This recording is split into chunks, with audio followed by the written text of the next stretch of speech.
लक्ष्मीनाथसमारम्भां नादयामुनमध्यमाम् अस्मदाचार्यपर्यन्तां वन्दे गुरुपरम्पराम् यदिराजाय विद्महे श्रीभाष्यकाराय धीमहि तन्नो रामानुजार्य प्रचोदयात् ஆழ்வார்கள் திருவடிகளே சரணம் எம்பெருமானார் திருவடிகளே சரணம் ஜீய திருவடிகளே சரணம் यो नित्यमच्युतपदाम्बुजयुग्मरुक्म व्यामोगधस्ततितरानतृणाय मेने अस्मद्गुरोर्भगवतोऽस्य दयैकसिन्धो रामानुजस्य शरणं शरणं प्रपद्ये நீரார் கடலும் நிலமும் முழுதுண்டு ஏலார் ஆலம் இளந்தலுமேல் குயிலந்தாய் சீரார் திருவேங்கட மாமலை மெய்யாராமுதே அடியேர் கருளாயே. எல்லாம் வல்ல ஏழுமலையான் பெருங்கருணையால் 4000 திவ்ய பிரபந்த பாசுர பதிவேற்றங்களின் வரிசையில் இன்றைக்கு 2178வது நாள் பாசுர பதிவேற்றம். திருமங்கை ஆழ்வாரருடைய பெரிய திருமொழியில 8ஆம் பத்திலே வரக்கூடிய 3ஆம் திருமொழியுடைய 7வது பாசுரம், 727வது பெரிய திருமொழி பாசுரம், திருக்கண்ணபுரம் பாசுரத்திலே இது 27வது பாசுரம். முதலிலே தனியன் கலையாமி கலித்வம்சம் கவிம் லோக திவாகரம் விஷகோபி பிரகாசாபி ஆவித்யம் நிகதம் தம. வாழி பரகாலன் வாழி கலிகன்றி வாழி குறையலூர் வாழ்வேந்தன் வாழியரோ மாயோனை வாழ்வெளியால் மந்திரம் கொள் மங்கையர்கோன் தூயோன் சுடர்மானவே நெஞ்சுக்கு இருள்கடி தீபமடங்கா நெடும்பிறவி நஞ்சுக்கு நல்ல அமுதம்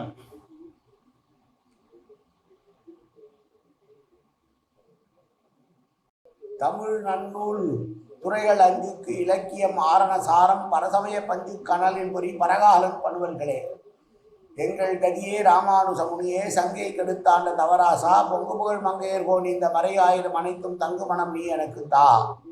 மாலை தனி வழியே பறிக்க வேணும் என்று கோலி பதிவிருந்த கொற்றவனே வேலை அடைந்தருளும் கையால் அடியேன் வினையை துணித்தருள வேணும் துணிந்து.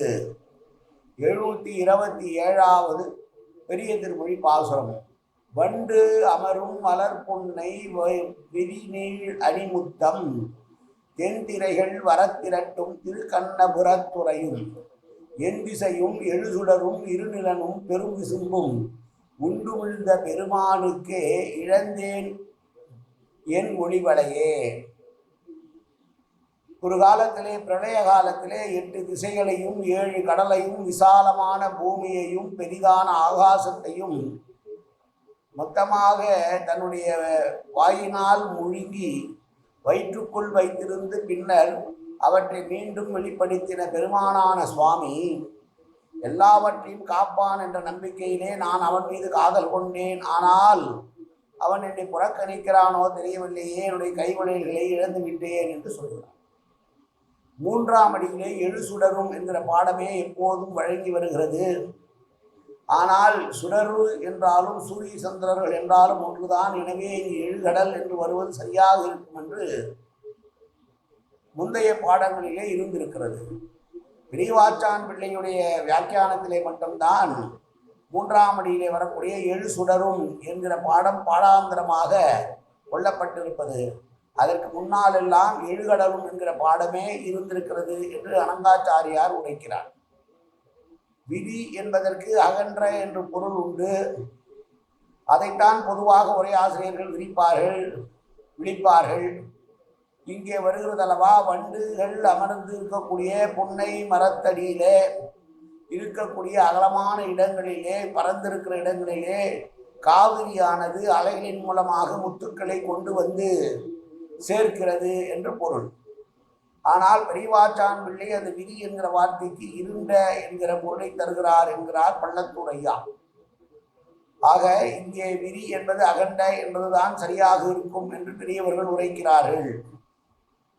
அதனால் வண்டுகள் வந்து அமர்ந்திருக்கக்கூடிய மலர்களை கொண்ட புன்னை மரங்கள் நிறைந்திருக்கிற பகுதி, காவிரி ஆற்றினுடைய அலைகளிலே முத்துக்களை கொண்டு வந்து அந்த இடம் முழுவதும் நிறைத்திருக்கக்கூடிய வளம் மிகுந்த திருக்கண்ணபுரத்திலே இருக்கக்கூடிய பெருமாள் என் திசை என்று சொல்லக்கூடிய 8 திசைகளையும் 7 கடல்களையும் வானுலகம் பூவுலகம் என்கிற இரு நிலன்களையும் ஆகாயத்தையும் ஒரு சேர என்றால் பஞ்சபூதங்கள் ஆகாயம், காற்று, நெருப்பு, நீர், உலகம் என்று சொல்லக்கூடிய பஞ்சபூதங்கள் ஆகிய அத்துணையுமே ஒரு பிரளய காலத்திலே உண்டு தன்னுடைய திருவயிற்றுக்குள் வைத்திருந்து பிரளய காலம் முடிந்தபின் மீண்டும் அவற்றை வெளிப்படுத்திய பெருமாள், அவ்வாறு காத்து ரட்சிக்கக்கூடிய ஆற்றல் மிக்க பெருமாள்.